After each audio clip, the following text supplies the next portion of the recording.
Let's kick off life tonight with the stuff that hits us on a daily grind, from husbands flipping out over gym time to overwhelming toy purges and tantrum-filled kindergartners. These stories capture the exhaustion and quiet triumphs of just getting through. We'll explore the boundaries at work matter. That's a weird sentence. How to budget for those teen years and what to do when your 4-year-old fears absolutely nothing, as they should. So let's pull up a chair and get this, as this is where life gets real. Oh, man, I should not read these things, but it is what it is. So what are we starting with tonight, Lovey? No, this poor lady. So she's been married 10 years, Uh-huh. and she had depression, Mm-hmm. and she's come out of it. She found a med that worked. Cool. So she is exploring herself again. Uh-huh. And one of the things she's challenging herself. She's taking on challenges. And one of it is she gained a lot of weight. So she got herself in shape. She's going to the gym. She's already starting to lose weight. She got a cute little new haircut, and she is starting to assert herself in the relationship in asking him to do his portion of the housework. She's starting to pay more attention to their home life, right? Mm-hmm. He is reacting badly to all of this. He accuses her of, having a gym husband, of why are you dressed like that? He's very insecure. She doesn't know what to do. How does she deal with this? Okay, well, part of this is that I have to do this carefully because I'm not going to defend him, because he's also being immature at the same time. So there's no defense in sense for his actions, but we can explain it. How's that? Okay. You can explain it. We're not going to defend it, but we can explain it. There's a couple of things going on. One, she has changed the parameters of the relationship essentially without consultation. Right. She's not saying there's anything wrong with it, right? Getting herself better and improving, all 100% good. But from his perspective, life has changed, and he didn't have a decision or a say in the journey. And any human being will resist that, right? Yeah. From their perspective, life was okay. Yeah. Maybe not great, but okay. And for many men, okay is fine. You don't change what's fine. If it ain't broke, don't fix it. Now, from his perspective, he didn't know how broken she was. Yeah. He didn't. We can be oblivious to these things, right? Despite it being painfully obvious. Didn't realize some people can't relate because they have nothing to relate it to. Okay. And so again, from his perspective, now everything's changed. Now he realizes he's stuck in life. He is the same person he is now that he was 7 years ago. Hasn't moved.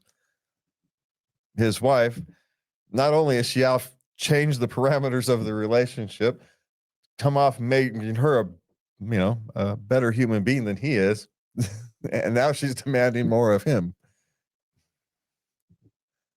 So from his perspective, his whole life has just been completely flipped upside down through essentially no fault of his own, even though it is his fault because he's done nothing, right? His actual fault is not what he did. It's what he hasn't done. Yeah. He hasn't grown as a human being. Yeah.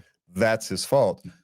But from a sedentary human being's perspective, he's done nothing. I'm just existing. I'm just sitting here. And my life has been flipped upside down. And everybody would react poorly to that. Now, maturity says, okay, you look in the mirror. What role did I play in this? Oh, I'm a slob. That's my role. I've played in this. I've let myself go. I'm not mad at her. I'm mad at me. I need to make some changes, because that's really what's going on. How does she deal with it? She doesn't have to. Y'all are complicated. That's a human thing. Women do it too. That's just a human thing. It's got neither man nor woman nor anything in between. That's just human. You're overly comfortable. You haven't changed because you haven't needed to. Your spouse, your long-term partner, who was seemingly comfortable on this journey with you, has decided it's no longer good enough for them, and they have often changed their life and gone off on a new adventure, and hasn't taken you with them, likely because you're not willing to get up and go. But regardless, I didn't have to. I was, parameters of life has changed. Yeah. That's what the response is. It's very sad, actually. It is. But I mean, they've been together 10 years. I think he's just having a knee-jerk reaction. Yeah. And it's going to take him some time, and just her settling into a new routine, that he can get comfortable with again. Well, it's going to take him some growing up. He's going to have to face whatever demon he is facing. Whatever has made his life sedentary, his refusal to change as a human being. He's going to have to face that. But you know what? He's 38. He needs to. Yeah. Now's the time. Yeah. So. And then you turn 40 and then you go, now I really got my shit together. And these are the times where, if your spouse can't go with you on your new journey, those are the times when relationship ends. Let's hope he can get himself together and join her on journey together. Because at this stage, you either grow together or you grow apart. There is no other. Yeah. So.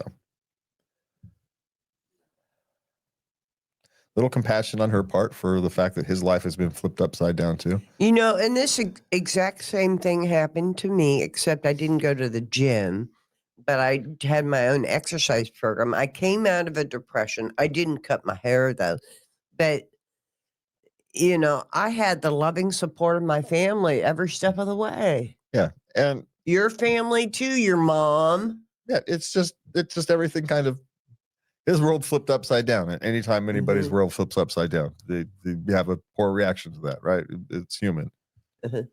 So, not excusing it, because he needs to not be so sedentary in his ways. If life, but I could make some guesses, but yeah, he's mad at himself, not her. Okay, and he's afraid of losing her, which is its own beast. Yeah. Yeah. He's got a couple irons in the fire, doesn't he? Yeah, and if he doesn't change, if he doesn't start to grow as a human being, he's going to lose everything he's afraid of losing. It's a self-fulfilling prophecy. Yeah. So hopefully he can pull himself together. But it's all on him. It's like, in a sense, it's like an alcoholic. He can't be helped until he's ready to help himself. So I wish her luck. She can be there with him if he's willing to go through the ride. Well, it sounded like it. I mean, she's in for the long haul. Well, then, yeah. So she can, now she understands where it's coming from. She can at least have some empathy for it, and, maybe figure out a way to reach him. Hey, I understand you're scared. I understand you feel like your life is flipped upside down. Put some words to the emotion he's feeling. He probably can't put to right now. He's probably overwhelmed. So put those words, help him a little bit. And if you're a little wrong, and he corrects you, listen to him.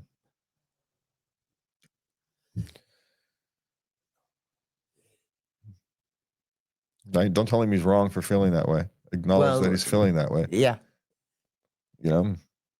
It's people can let people work through feelings. That's, you can't always control what you're feeling, but you can control how you ultimately work through them. So, don't tell him he's wrong for feeling something. Yeah. Yeah. Okay. Coworker, boss's daughter, questioning my work arrangement. Worth addressing or ignore? She asked him, he made an arrangement with the owner. Yeah. He is the owner of the company.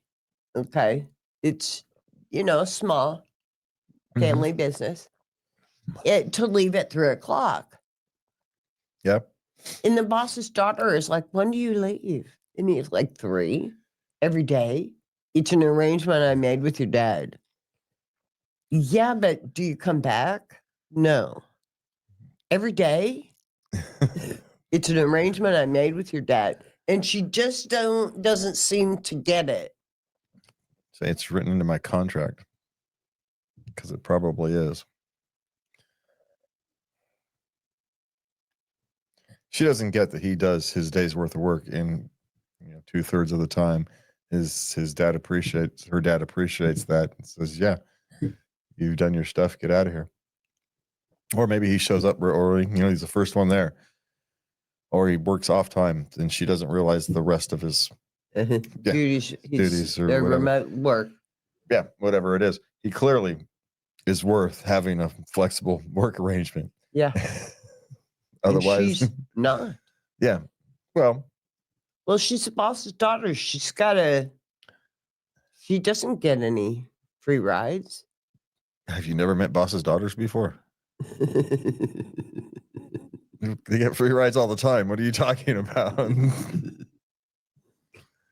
But she is probably trying to find her footing, trying to, look for things that people may be taking advantage of or whatever, just because, daughter's nature. You want to come in, you want to poke around and look under the rugs and see what so in a sense, it's understandable, but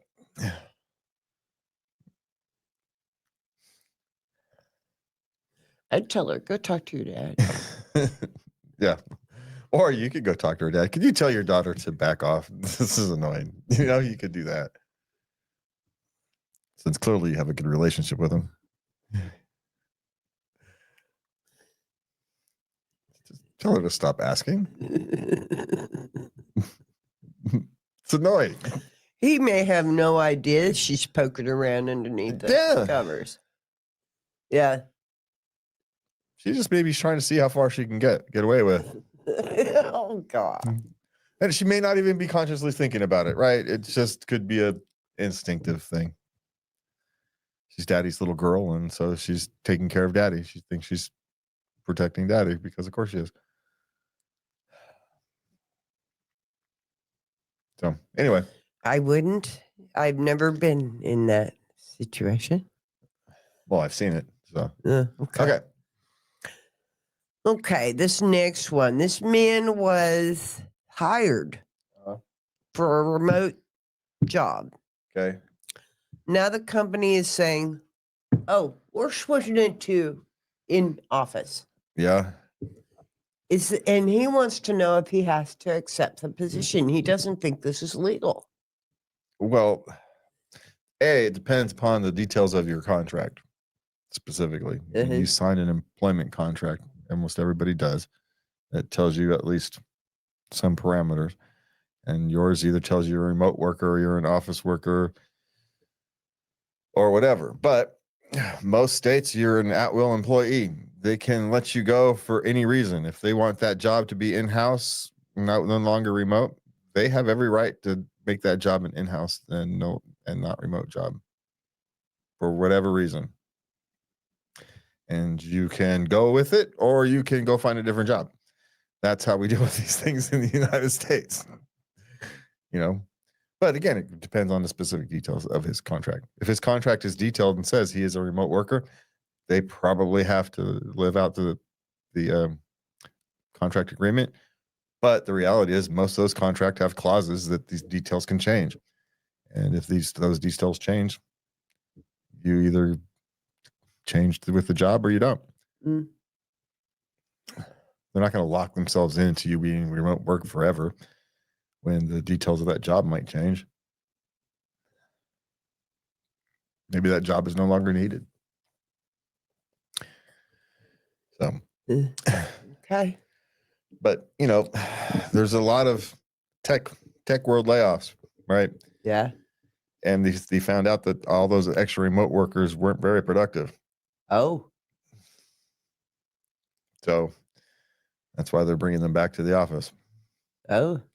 Yeah. Yeah, they're very productive when they self-report. But but in mass. And some are highly productive people who work at home, right? Uh-huh.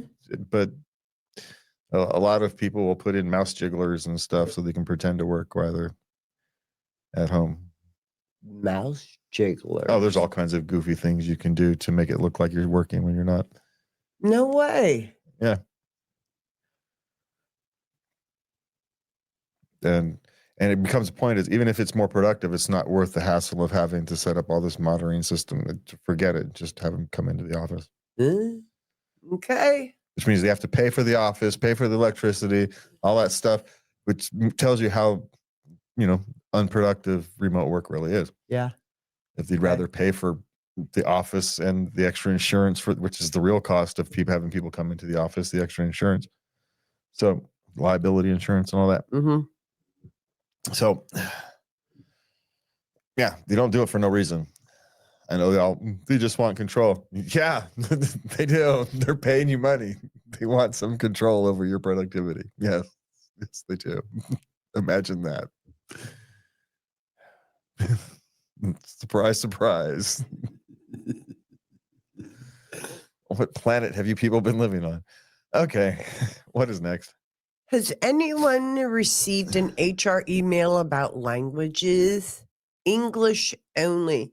She was speaking Spanish to a number of her employees, a number of her customers, because it was just easier for both of them. They could understand each other quicker. It was just expedited things. Yeah. And now her company doesn't want her to do that. Well, if it's customers, which is strange, you'd think you'd want your employees to talk to your customers in the language that would be a marketable skill. But in certain circumstances, it can make certain people feel uncomfortable because it can feel like you're especially if someone's included in a conversation. We talked about this not too long ago, right? If you're having a three-way conversation and all of a sudden two people start talking in a different language, what's that third person is gonna feel weird. Yeah. At the very least. So,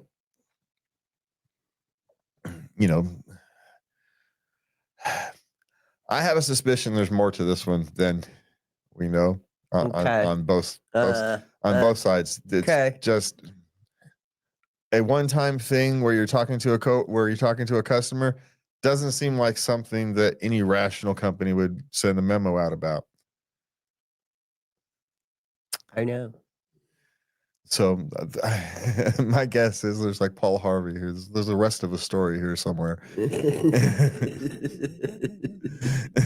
Okay. Don't know how it's going to turn out, right? Don't know what the rest of the story is. Have no clue. It could. But seems to me to be, or it's just bad timing, right? It's actually not about her. It's about something else. But she had just happened to have been talking to customers in Spanish. And so now she thinks this memo, who was really about some argument people had in the break room 2 weeks ago. Yeah. And for her, she feels like it's her when it's really not. Yeah. That is entirely possible as well. It is. So don't rule that out. Yeah. Bad timing happens all the time. You get a memo and wait, I was just talking to a customer. Yeah, but it's not referring to customers, right? It's referring to employee conversations in like the break room or when covering company business or that type of thing, right? Because, two people had an argument or misunderstanding, 3 weeks ago. I'll screw with it rather than having to deal with misunderstandings. You just say, well, the heck with it. We're going to make a blanket policy. Some sort of flirt person is just helping a customer. Now all of a sudden going, wait, I can't talk to my customer in Spanish. No, of course you can talk to your customer in Spanish. You're not talking about you. We're talking about this. But that happens. So it may not even be about her. There's the other option there. Yeah. Which again would be the rest of the story. There's something else here. There's something else there, I suspect. All right. Okay. But you can go ask, right? Go ask. Just simply ask. Go to the HR person and ask. Mm-hmm. Yeah. Okay. Okay, I feel like my husband is rewriting our agreements and acting shocked when I push back. Okay, mainly it's about the cooking. Okay. They're supposed to do every other night. Uh-huh. And it comes to be his night, and he's like, I don't really feel like cooking. You do it so much better than Well, I do. yeah, she probably does too. Yeah, Well, but that's not the point. Get better, buddy. well, okay, maybe it's time to renegotiate the overall thing. Maybe he just needs to start ordering out more, or you know, there's many ways to provide dinner. You don't necessarily have to cook. Yeah, what about the easy stuff? Just throw it like a lasagna. You throw it in the oven and wait for it to bake. I mean, come on. Or those box companies that send you box meals and you just essentially like boil them or whatever to heat them up Uh-huh. again. There's all kinds of options you can do. To help him help him figure. I mean, didn't you have someone help navigate the world of cooking? Well, now you got to do that for your husband. You got to show him how to do it because apparently he wasn't taught. Well, it's just he may not care about food all that much. Right? And you're going to end up with steak and She doesn't care. and potatoes a lot. She made that clear. All right. She eats whatever he makes, and she doesn't complain. All right. It seems to me like there's some they need some renegotiation of probably the whole way the thing works. Not everybody's made to cook all the time. Yeah, she isn't either. All right. Well, then now you can renegotiate and say, all right, neither one of us particularly likes to cook. We don't care all that much about how they cook. Let's have those people ordered book boxes where they send us a box of meals for every week. And we can just eat whatever the freaking company sends us. And we don't have to care. Mm-hmm. There's lots of those box meal companies. They're relatively inexpensive. They're not much more than you cost you grocery shopping.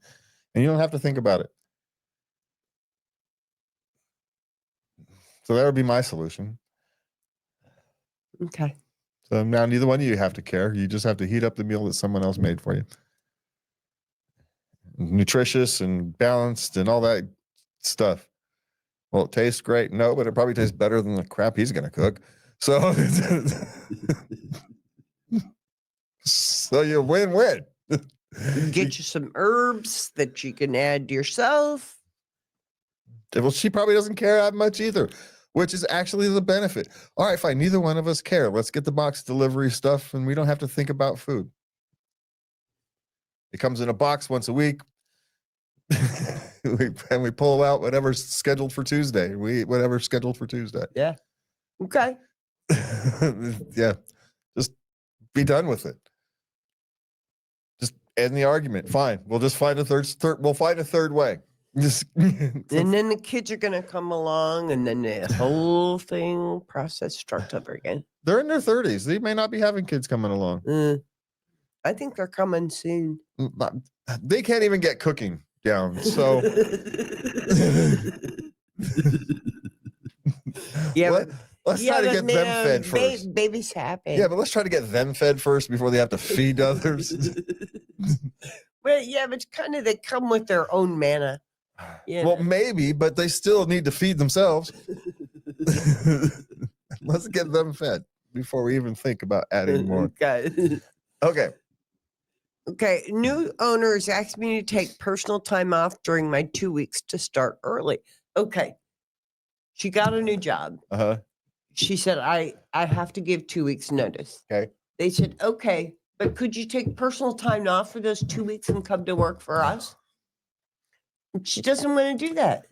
She wants to finish her 2 weeks off, and her company expects it. Well, most companies would prefer you to leave because short-timers disease. But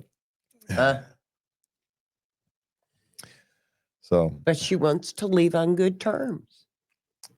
Sweet. But this may be a sign that your new job is more high pressure than you thought. It might be a warning sign, frankly. I mean, they may just be desperate and need you there, right? Mhm. But it could be a warning sign. Mhm. So, just saying.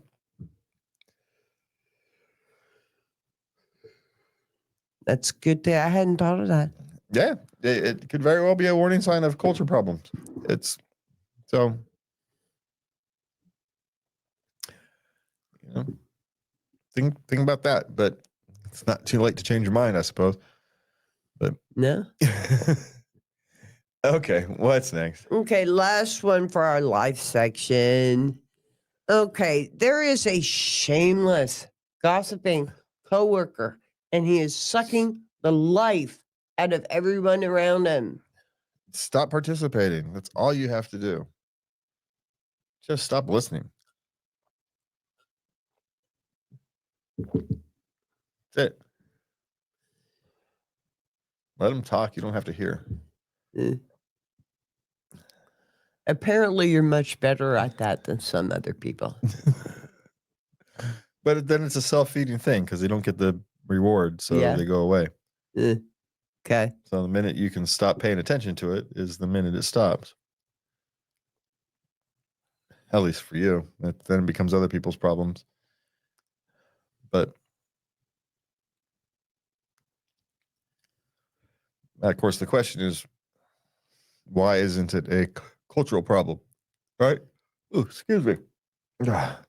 Why isn't it a cultural problem within the company? Why isn't somebody else, management, the team leader, whatever it is, do something about it?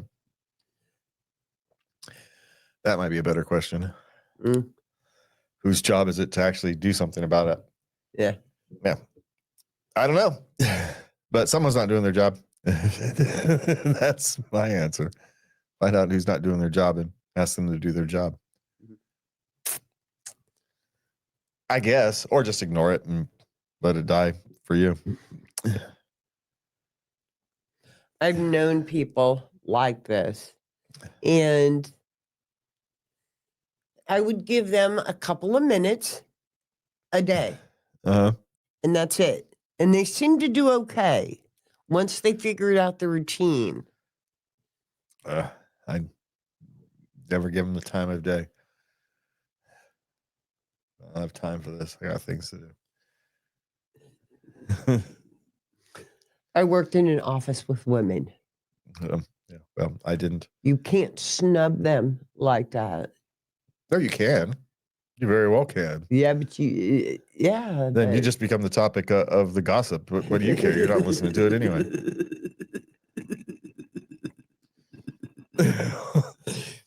That's not how it works socially with women. I'm not a woman, thank God. Thankfully. Clearly.